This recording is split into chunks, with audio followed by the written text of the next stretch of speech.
Today's podcast is brought to you by the Herzog Foundation. Tim Ballard from the hit movie Sound of Freedom joins us today. What he has to say about the Biden administration's open border policy is shocking. Plus, a drone expert gives us his take on those massive drones that were seen in New Jersey late last year. Stay with us. This is the Moms for America podcast. Each week, leaders and everyday champions tell personal stories, share advice, and tackle the issues most important to moms.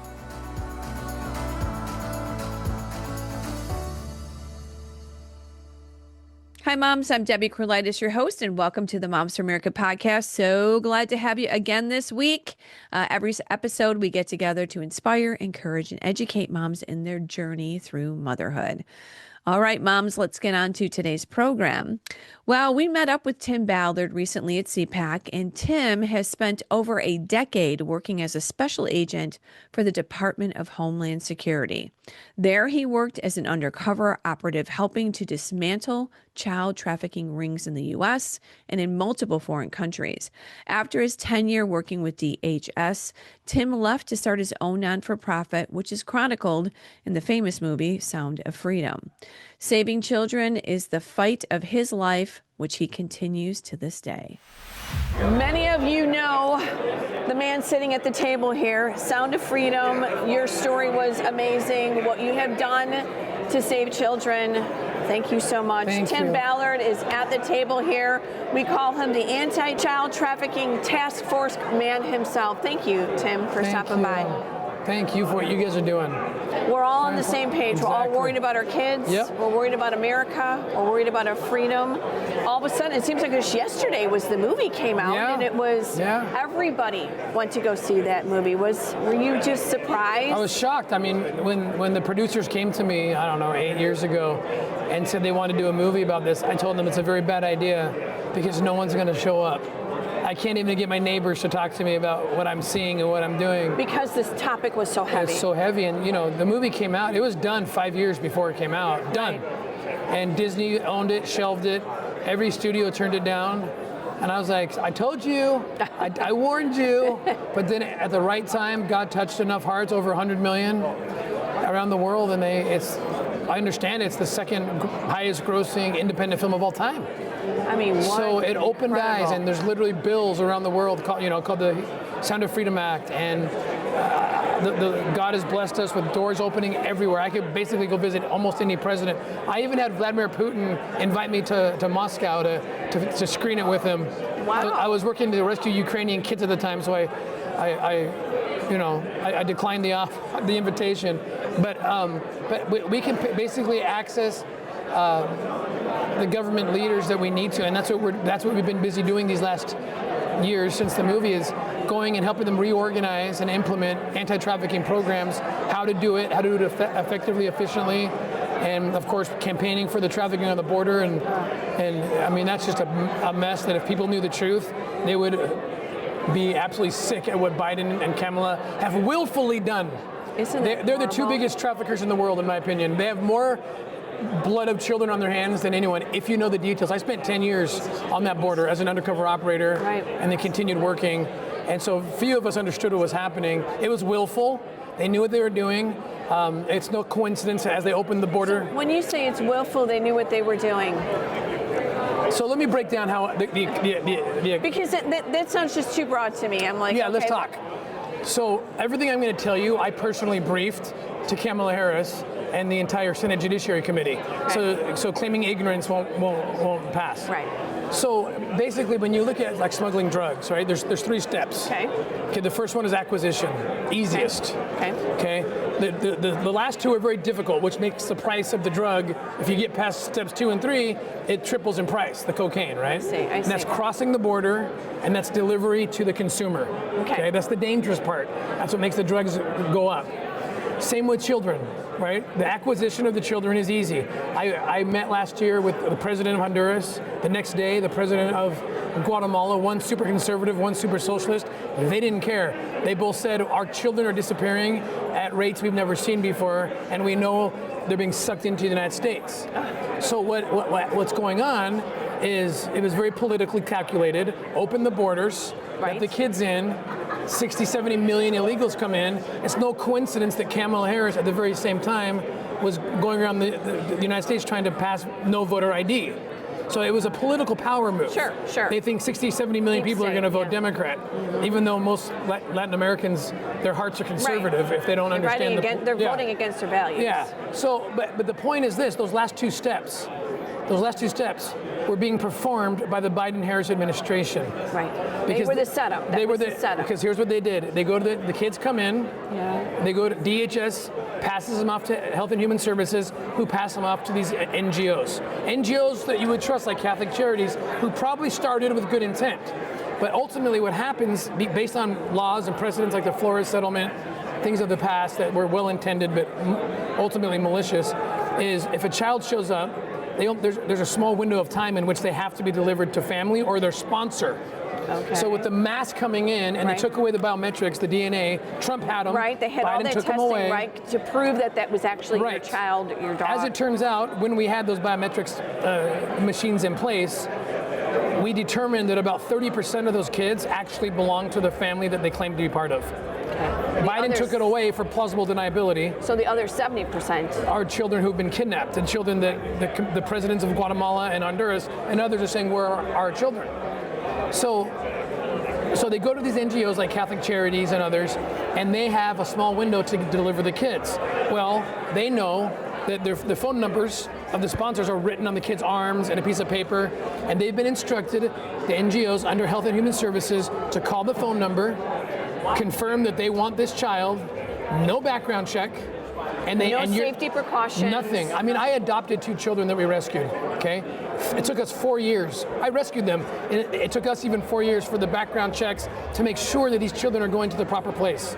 So they treated foreign children like they're pieces of crap. That's what Biden and Kamala did. Because these kids came in, no investigation, with one phone call, and our border institutions, our agencies became child trafficking delivery services. Biden and Kamala knew. I can't say what Biden knew, but Kamala certainly knew. And the administration knew what they were doing. And thank God for people like Tara Rodas and other whistleblowers who were inside those NGOs and came out and said, "You won't believe this." Right. Because she would do her own personal checks and be like, "This guy's a convicted pedophile. Right. Send him anyway." They said, "Tara, we won't get sued by sending kids to their sponsors. We will get sued if we keep them more than a certain amount of time." Thus, the United States became the biggest criminal trafficking organization in the world these last 4 years. Heartbreaking. Horrifying. Now there's 300,000 plus that are missing. Tom Holman, he's a hero. I think they've identified about 90,000 so far. Yes, they're just pulling back the veil, and they're just. Well, you got to understand these databases that these NGOs had were being blocked from DHS and FBI. So they couldn't even try to do investigations. Holman busted the doors open as it shows the databases. So now we're trying to find these kids and get them back to their homes. It's been a hell on earth. There's been nothing like institutionalized slavery since the 19th century. This is almost the equivalent. But it's all hidden and it's all done. It's slavery on its face. Oh, 100%. And these poor kids. And Kamala Harris is responsible. Blood on her hands forevermore. Just so she could vie for political power. It's sick. It's the most it's grotesque. And she was our border czar. Right. Absolutely horrendous. And you think about the innocence of this child, and I know you saw this firsthand. I've seen these kids. Their lives are destroyed forever. Their eyes go. They're almost destroyed forever. There's hope. of recovery, but Kamala Harris will have eternal consequences upon her for having done what she knowingly did. God will judge her and judge her. And Mayorkas, and don't even get me started. Right. So now, what they've done with the open borders, clearly they had an agenda. They stole those kids. They sold them. They've destroyed them. They've multi-million-dollar industry. 14 million a day the cartels were making. 14 million a day. So. And if you couldn't pay the price, they'll rape you till they get it out of you. And then they go, if the deliverables don't happen, then they go to their families, their other I mean, there's like this whole. It's horrifying.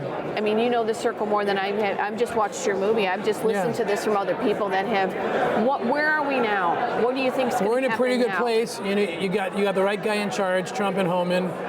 Unbelievable. I wouldn't have guessed they could have found 90,000 in a month, and they have. How do you find those kids? Well, what does it mean? You go into that's what you did. So you the found them. databases have the kids and the sponsors. Okay. No follow-up. I think they have there's like a mandatory 2-month call. Most of the time they don't pick up the phone because they've changed their phones and the kids are gone.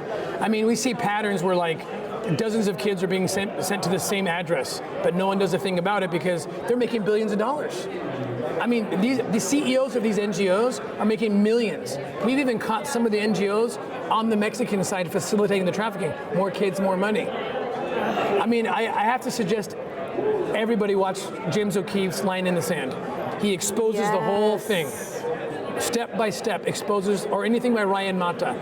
They're exposing it all. Now Trump's fixing it. 1, close the border. Yep. 2, remain in Mexico. Yep.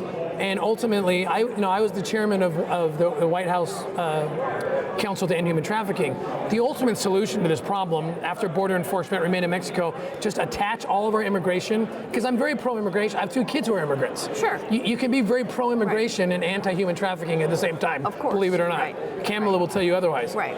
But the truth is, we need to get our institutions, our immigration institutions, our asylum processes as an attachment to our U.S. embassies. Now only the honest will show up. No one's going to take a 3,000 to 5,000 mile dangerous journey. There's no loopholes anymore, like the Flores settlement. Okay. The honest of heart will go and get their asylum in safety and then have safe passage into the United States. That's the ultimate solution that will take all the wind out of the sails of the traffickers, but we're on the right path. Yeah, thank God, President Trump. I know that he is going to do good things, and it's going to take a long time, like you said, to correct this horrific plan that they have. What are some of the things that you're doing now? I know you're talking about a new movie, because I really do feel like Sound of Freedom, your story, it pulled the veil back. Everyone did. Then all of a sudden, if that was just it, I mean, you've got to feel like, wow, God really used God this. did it. Because it was like, hello, world, this is what's happening. And everybody went, oh, I know this was happening, kind of, sort of, but I watched it. Yeah, the adversary did everything possible to keep that movie from coming out. God touched 100 million hearts. Now what we need to do is take that feeling and put it into action. Right. So what we have done over the last 2 decades, I've been working on almost to perfection. We're almost there, is the private-public model, right? Okay, I mean, when I was a special agent with the U.S. government, I always wished I had a bat phone that I could call and say, hey, I can't get through the bureaucracy on these 2 steps. Can you get this done? Can you go to this house? Can you infiltrate this brothel? It's so hard with the bureaucracy, right? So I got so fed up, that's why I left. I said, I'll be the bat phone. I want law enforcement to call me and my teams. We'll get done what they can't get done quickly. They do the part that we can't do, the judicial process, all that. And it works. Together, when we work together, we can infiltrate anything, go anywhere, and get anything done. And United force. And we proved that model. We've proved it over and over again, but we have a documentary coming out this summer called Hidden War. Hidden War. Oh, and it documents a rescue that we did, the biggest one I've ever done. It's no actors, it's documentary. So is this one that was not included in Sound of Freedom? No, this is totally separate. Yes. It's a documentary. But I mean, this situation didn't happen in Sound of Freedom. This is a whole new... Totally separate, yeah. It started in the war in Ukraine. We went out to Ukraine to rescue the children in the middle of the war, orphans, who were left alone. We got thousands of them out, working with aerial recovery. Wow. That's the organization that I back 100% for operations. And then while we were out there, we found this trafficking organization out of Holland. And I won't spoiler alert it, but we end up running through 6 countries, 3 continents, dismantling the entire thing. And it ends in a child sex hotel in Ecuador where we rescue hundreds of children who are being exploited for money, where you go buy a ticket and go have sex with a 10-year-old. But here's the key that I learned, because this group wasn't just a pedophile group or average trafficker. These guys had a political party in Holland, which means they have doctrines, agendas written up. And this comes from the 1950s when this pedophilia movement kind of started to grow and actually institutionalize. And what I discovered was... Pedophilia group institutionalized. Just when you say that, it just... Yeah. Well, they've been trying since the 50s. There's so much money in it. There's so much power in it. So much money and power and lust. And so... Demonic, yeah. You know, I started looking at their policy agendas. What did they want accomplished? They want to sexualize kids at a young age. They want to empower children over parents. In the 50s and 60s, they were saying, let children vote by age 12. What that really meant is give them power so that we can have sex with them without their parents getting in the way. And on and on. And then what I found out was, as I studied the pedophile agenda, I realized that it was almost a mirror image of the leftist agenda. sexualize kids early, empower them over their parents, not over voting, but over the trans voiced, right? If a 13-year-old can tell mom, you can't stop me from cutting my genitalia off, what's going to stop that 13-year-old from saying, I now identify as a 30-year-old and I want to have sex with a 50-year-old pedophile? And states like Washington, California, Oregon, shame on them. They fell for it. And they think they're somehow glorified moms because they're allowing their children to not be depressed. Let me tell you something, the suicide rate goes up over the roof after they get their genitalia cut off. Surprise, surprise. I just had Chloe sitting in the same seat a little bit earlier, and she was same thing. At 13, she made all these decisions. It's unbelievable. And the state pushed her, let her. Well, mom gets awards, and she's said she's a hero for what you're doing. You destroyed your child, but you're also doing the pedophile agenda. And so what I want the left, the salvageable ones, to watch this story and understand, I'll get them to hate the pedophile agenda, and then the twist ending is, you're doing it. Wow. It's just been packaged in a nice, neat way that Satan likes to do to make you feel good and think you're doing good. But I promise you, you are on the side of the pedophiles. And when you die from this earth, you don't want to be on the side of pedophiles. And that's the message of Hidden War. So this is not just about extractions and operations. It's about education. It's about exposing. It's showing the rollout of it. It's exactly. Wow. So this is going to be an incredible movie because God's children are not for sale. Absolutely. And God's given us the solutions and the right people in power like Trump and Homan. And I'm seeing the movement happening through Latin America. It's happening in Europe. I mean, there's a movement now. Wow, that is a lot to take in. And right after this break, Tim's going to be back to give us some advice on how to protect our kids from traffickers. Plus, we'll get some intel from an expert on those bizarre drones that showed up over New Jersey last year. We'll be right back. Hi, moms. I'm excited to share some news about our new sponsor, the Herzog Foundation. We know you're passionate about raising patriots and empowering your children with the best education possible. And the Herzog Foundation shares that passion. They're dedicated to promoting liberty through education freedom and helping parents like you choose the best educational path. They offer a powerhouse of resources designed to support families and schools alike, whether you're ready to dive in headfirst to the world of education or simply looking for more ways to empower your child's learning. From free training events to their must-read online publication, The Lion, they're committed to keeping you informed about what's happening in education. Also, if you've ever thought, moms, about starting your own Christian school or co-op, their School Box online course will give you everything you need to get started on the right foot. Again, we are so proud to partner with the Herzog Foundation, and we encourage you to explore all their amazing tools and the insights that they offer. So go ahead, visit herzogfoundation.com to learn more. You won't want to miss these incredible resources. Again, find it all out at herzogfoundation.com. You know, I've never really felt comfortable sharing pictures of my kids on social media. Then I found Tuvu, a premium social app with an actual, authentic community. No bots, no one trolling me or my family. Just clean, wholesome content you can trust.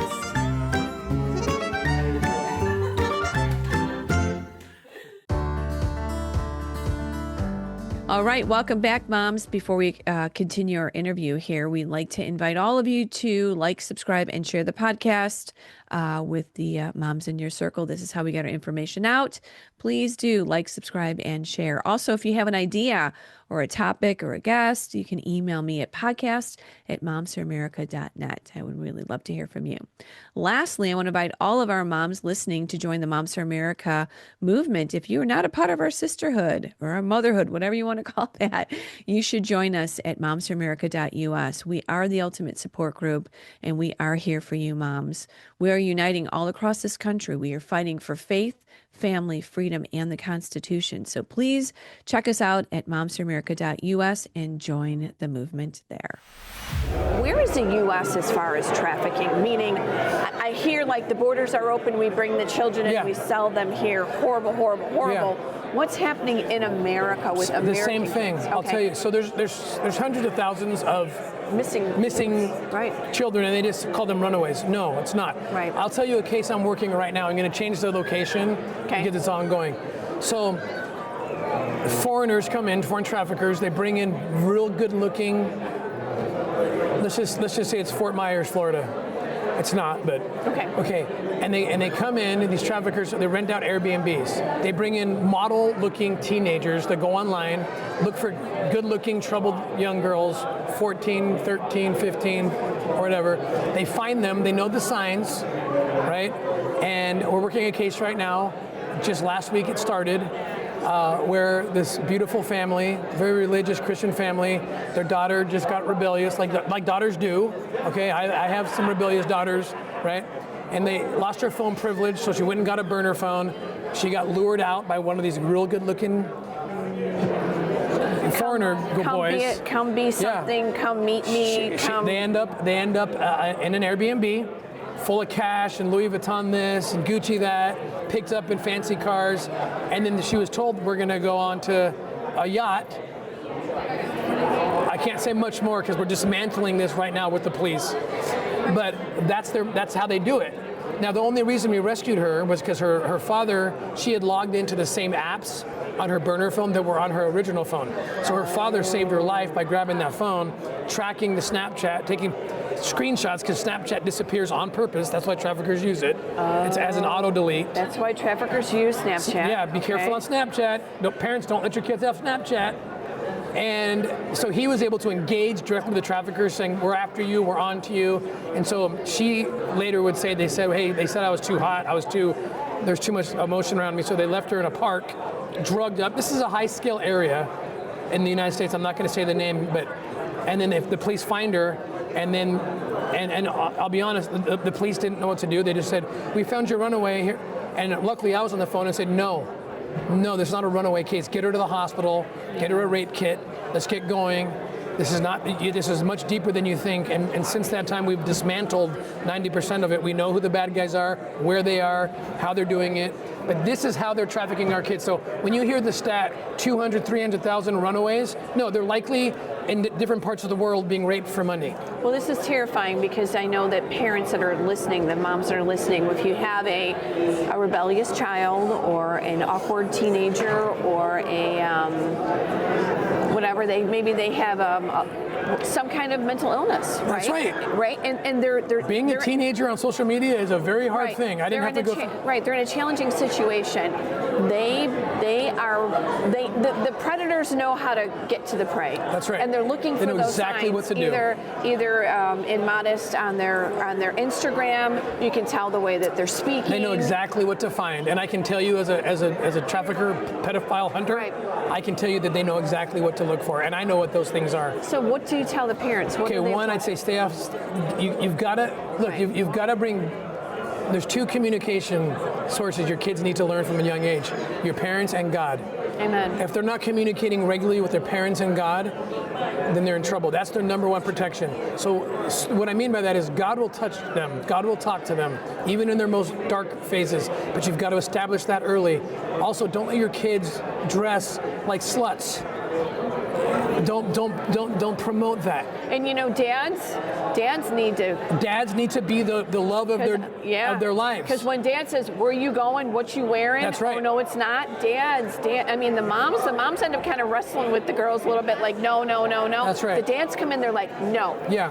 Not happening. Okay, go ahead. You also need to have a very strong communication with your kids. Yeah. So that when they see porn for the first time and they masturbate for the first time, we can say that word. And I mean, my own boys, my wife and I were my wife especially, good at the communication that when those things happen, because they're going to happen, that they came to us and say, I just did this, I saw this, and we talked to them and say, look, here's the line of good and bad. Don't put your kid on the bad, bring them to the good and look at the bad together. Does that make sense? Yeah. But you have to have a communication. Like my kids would come in and say things, my teenage boys, things that I had done as a teenager, right? And I put my pillow over my face because I'm laughing so hard, but so grateful that my 15-year-old's coming and telling my wife, Mom, I just saw this and I did this, and then it's just like, we love you. Let me tell you the dangers about it. Right. And so you've got to keep those lines Teach open. them. Use it as teachable Teach them. Don't be moment. afraid of talking about masturbation and sex. And you've got to teach them so they don't learn it on the playground. Right. Or they don't learn it by some trafficker posing as a good-looking teenager online. Right. The other little trick I would suggest, but kids can't listen, is when you switch your kid's phone out and they want a new phone, give them a new phone.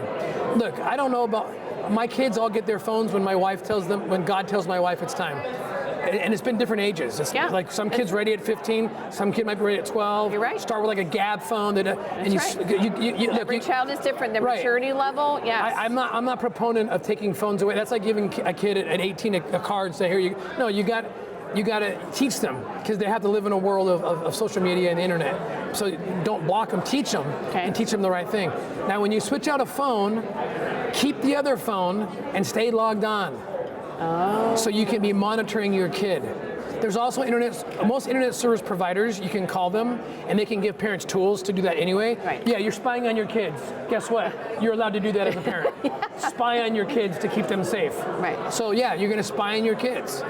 Because you're protecting them because they might not know what's going on. Right. So either call your internet service provider and they can send you a daily reports or even 2 days a report, 2 a days that say where your kids are, where they've been. No Snapchat.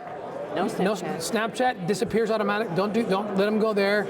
And make sure you know the apps. Most gaming have a communication platform that parents don't realize. They think they're just playing like when we were kids and you were playing Atari, you're playing against the computer. I can't believe how many smart parents don't realize their kids aren't playing the computer. They're playing maybe with some guy down the street who's a pedophile. We have no idea. Pretending to be a 12-year-old and grooming your child. Right. So parents got to know what's going on. Establishing a relationship, and then somewhere along the way they try to meet them and get on the phone. And I think we all worry that these things are going to happen, but we've got to be on the forefront. Exactly what you're saying to me. You got to stop it here because all of a sudden it progresses so fast. I have a daughter I love to death. If we hadn't implemented these things, she'd probably be gone by now. Wow. Because we've caught her several times in these communications, and she just is innocent. She doesn't realize what she's doing. And she has Tim Ballard as her father. And I spy on her. Right. Yeah, and I've saved her life for doing it. Right. So that's how we. Also, the other rule in my house: all the chargers are right by my bed. If you want your phone charged, you're going to put it next to me, and I'm going to watch it charge all night. And at 9 o'clock, your phones are turned in. Oh, 100% my house too, and just put your chargers in your bedroom, in the master bedroom. Yeah.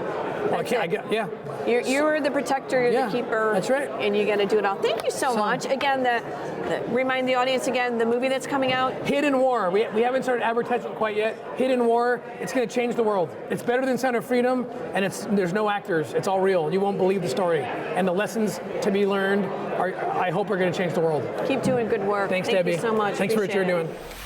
Well, that was really some important information from Tim Ballard and also some very hard information to listen to and to digest. But as Tim said, at least right now, we have the right people in place with President Trump and Tom Homan as our borders are, so kids are safer now.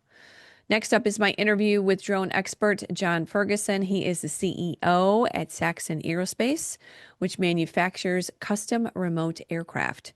John's TikTok video went viral last December. You might have seen it with his take on what those drones were all about. Here's my conversation with John.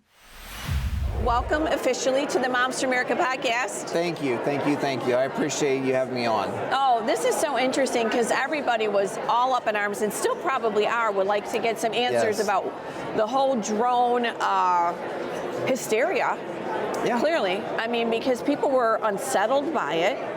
And your background, tell me a little bit about your background first, because it's not like you're coming in here with that you have a little drone in your backyard. You're much more of an expert. Yeah, so I was in the Marine Corps. I was a reconnaissance scout swimmer in the Marines. I got out, went into deep sea diving. So I was a deep sea diver for a while. Then I went back to school and I got into piloting submersible vehicles. I traveled to over 80 countries around the world piloting submersibles. And then around the 2013 timeframe, I realized that the drones were going to be a big deal. So I sold my Harley and bought my first drone. Wow, that's quite the trade, yeah. Yeah, and I thought, I can do better than this. And so I started manufacturing aircraft, and now my company, we manufacture aircraft for DoD contractors and countries around the world. for the Department of Defense. Yeah. Wow. Okay. So, and this isn't little drones. I mean, this is. No. How big do these drones get? My biggest drone is 14 feet in wing length. The new drone that I'm coming out with is going to be 16 feet. And then we have the multi-copter type drones that are about 3 feet in diameter, roughly. Wow. So you know the drone. Yeah. You know, you're a drone expert, I guess, could be part of your portfolio. So the first place that the drone started appearing, was it in New Jersey? Yes, New Jersey. Okay, so what was happening there? Because we kind of caught up with this, you know, it happened and then everybody was like, what's going on? So what actually started happening in Jersey? I started seeing all of the reports about all of these drones flying over people's houses, and people were getting angry about flying these aircraft over their houses at night. And they're larger. And they're large drones. You know, they're, you know, a couple $200,000 or $300,000 drones each, right? Wow. And so I saw this unfolding, and I thought that was really strange, right? But then I started hearing all of these elected officials coming out and saying they're Chinese operatives, they're flying out of the water, they're coming from an Iranian flagship, and I just thought, oh my God, our elected officials are saying that? That's what we elected? Right, and this is still under the Biden administration. So, you know, so now none of us can trust anything. We don't know what's going on. Exactly. Clearly. Exactly. So yeah, all these rumors started flying. And again, social media is a place where kind of this all, I'll say festers, but it's where we get it. It's good and bad. Yeah. You do your first TikTok? Yeah, I just felt compelled to do a video, and I'm like, where could I do a video? And so I made this TikTok video. I remember watching this. Yeah, and so I screwed it up, and then I went back and did it again, and it was like, well, that sucks, but I'm gonna post it anyway. I thought maybe I'd get like 1,000 views or maybe 500, whatever. And then it just went everywhere. But I just wanted to give everyone a technical reason as to why they're not Chinese. And under the Biden administration, it's the worst foreign policy in the history of the United States. I mean, a bunch of clowns in the White House, and they're regurgitating all of this crap. And I just felt like that people deserve better. Okay, so tell us about the video. What did you, I remember watching it, and then I remember it was everywhere. Yeah. I mean, even Rogan, right? Yeah, he had retweeted that, I mean, so people were like, could be something interesting here from your perspective. What was your message on that? Make it simple for us, though, because we're not drone experts. Yeah, so what I had stated in the video is that unmanned aircraft have no reason to fly at night unless you're looking for something very specific. You can use thermal imaging to find search and rescue victims or intelligence, surveillance, reconnaissance, looking for bad guys. You can do gas leak detection at night, but you want to fly when you're sampling parts per million on the ground. You want to fly when the winds are calmer, the pressures are lower, and you'll get a better sample. You'll get a better sample of what you're looking for. Okay. Now, I've been working with two gentlemen for the past year to try to keep a nuclear warhead from coming into the United States. Just this is like on your side job now. I'm just kidding. Yeah, all of this stuff I don't do for money. Right. So you're kind of now working at. So this all connects. It all connects. So back in the 80s and the 90s, Ronald Reagan and Gorbachev tore down the nuclear missile program, and that was great. But what they didn't do is have oversight. And so General LeBedge oversight of the nuclear reduction. Okay. So General LeBedge, you can Google it, General LeBedge had taken 132 of these nuclear warheads, put them into the black market, and then he was assassinated. And so the gentleman that I've been working with was standing in the room with one of the nuclear warheads, and it's a suitcase-sized nuclear warhead. Now, people say, how in the world can you sneak a nuclear warhead into the United States? Yes. And my rebuttal was, well, how can you sneak 40 million illegal aliens into the country over the past 4 years? If you can sneak in 40 million plus people, you can sneak in a suitcase. Or how many hundreds of thousands of missing children? and I do a lot to fight human and But I'm child just sex saying, trafficking as well. So it yes, sounds uncomprehendable. it seems absolutely But- ridiculous. It does.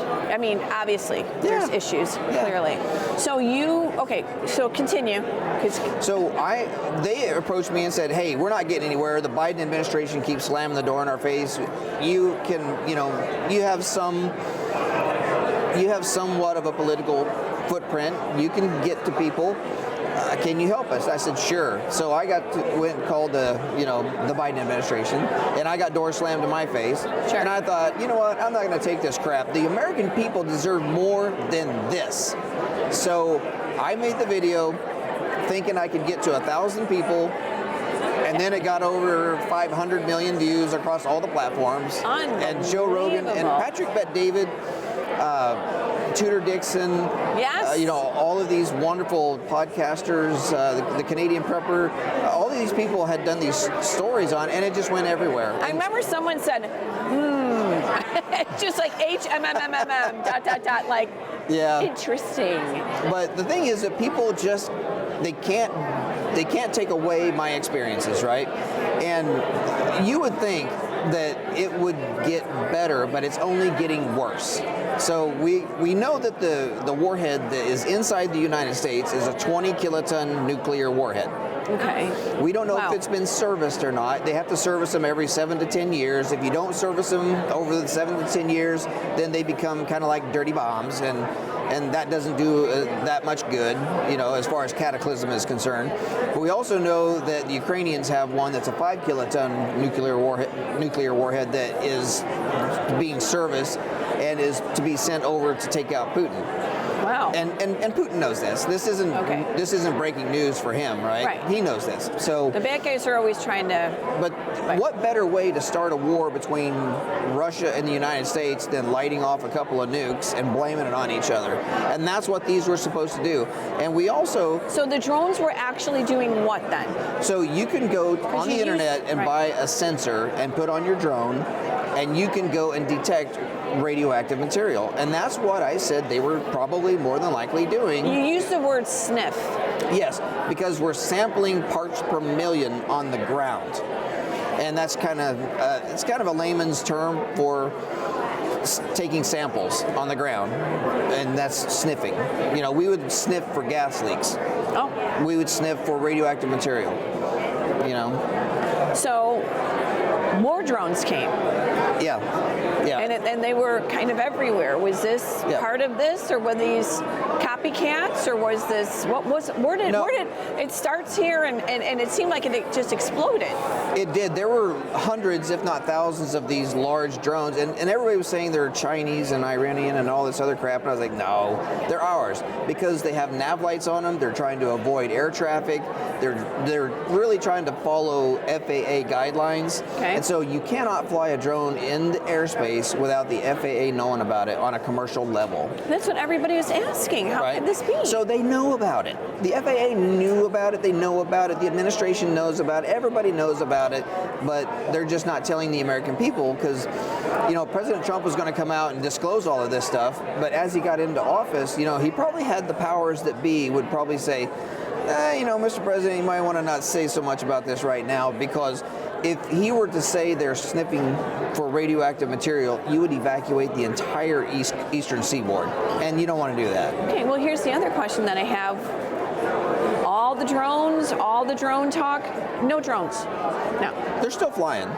Okay, because nobody's talking about them, Yeah. nobody's recording them anymore. But that's what I had said on one of the videos, one of the follow-up videos that I did. I said, the American people, they're going to get fed a lie from the Biden administration, and they're going to go, that sounds pretty good, and then they're going to forget about it, and it's going to fall out of the news cycle, which is exactly what has happened. But I'm still getting reports that although they have drifted off somewhat, they're still flying. They're still out there.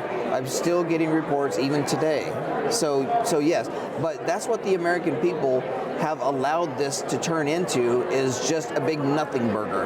And so my goal was to teach the American people that if we stand up and we stand together and not fight and bicker, we can send a message to D.C. saying, look, you are our elected officials. You will answer my questions because we put you in office. And I believe I did that on a small scale. I believe I've united the country a little bit to stand up and fire that message across the Biden administration, because then he would come up with another lie. And then these wonderful news agencies would have me on board and do another series on my thoughts, and I would debunk everything that the Biden administration was out there regurgitating. And so then they would have to come up with another story. So, you know, the American people deserve better. Yeah, that's what I'm asking. What's your takeaway? What's your message? You know, my message is exactly that. You know, even though we're conflicted and we're divided as a country on our political levels and a lot more levels, you know, we are still the ones who put these people in office here in D.C. And I'm going to run for office hopefully here in 26. And I want to make sure that when people ask questions, they get the truth. And if it's a covert operation and you can't tell the American people because of the fear, then you have to level with the population, with the Americans at some level. Yeah. You have to give us the truth because we put you in office. Right. We will take you out of office. Yeah. We'll vote you out. And thank God President Trump's in, and I think they're rolling it all out. I mean, he's doing some great things. I mean, absolutely. What are you expecting to hear from him regarding maybe some of this? I actually don't expect him to say much more about this because I don't think he can. Okay. You know, and again, people were really pissed about all of these drones, and you know what? It is ominous to have unmanned aircraft flying over your house without your permission. It's ominous. We have laws against that for commercial, but what would you rather have? Would you rather have drones flying over your home, or would you have some type of cataclysmic event happen because you didn't allow drones to fly over your home? Right. It's your choice. Well, the problem was none of us knew what was going on, and that was the unsettling. And you never will. There you go. Well, thank you for sharing with us. I mean, you know, at least we've got some insight to this and your take on it. So thank you, John. Thank you. Thank you for having me on your show. Well, thank you, Tim. Thank you, John, for joining us on the podcast. Some very interesting conversations with both of them. You can follow John on TikTok. And then for Tim Ballard, you can keep an eye out for his documentary called Hidden War that's coming out soon. All right, moms, as always, thanks for being a part of this program. We're so delighted that you join us every week. Like, share, subscribe, tell your moms about Moms for America. Join the movement at momsforamerica.us. We are here for you. We have everything from parental rights to public policy, from the kitchen table to Congress. Yes, Moms for America has it all. All issues are mom issues, and we are the ultimate support group for you moms. So let's keep changing our country one home at a time. I will see you next week, and thank you for joining us. A special thank you to our sponsors, the Herzog Foundation and Tuvu. The views and opinions expressed in this program are those of the speakers and do not necessarily reflect the views or positions of the Herzog Foundation.